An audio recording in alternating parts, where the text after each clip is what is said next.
شهر رمضان كل سنة يأتينا 30 يوم. ليش؟ الناس يقولون والله على أساس تحس بالفقراء، وناس يقول لك على أساس تحس ما أدري بإيش.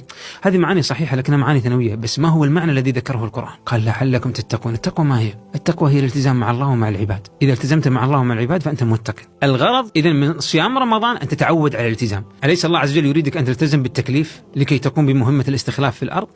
طيب بس الالتزام صعب على النفس الإنسانية. قال لك خلاص أنا بجيب لك دورة تدريبية كل سنة، أحب الأشياء إليك وأكثر الأشياء أنت محتاج لها سأمنعك منها، وسوف تلتزم بذلك لمدة شهر كامل. وإذا امتنعت عن أقرب الأشياء لك لمدة شهر فغيرها من باب أولى. كل المعاصي التي تدعي أنك لا تستطيع أن تفارقها لما يأتي الصيام تمتنع حتى عن الماء لمدة شهر كامل. فيقول لك إذا أنت تريد الالتزام هذه دورة تدريبية تؤهلك على الالتزام في كل شهر.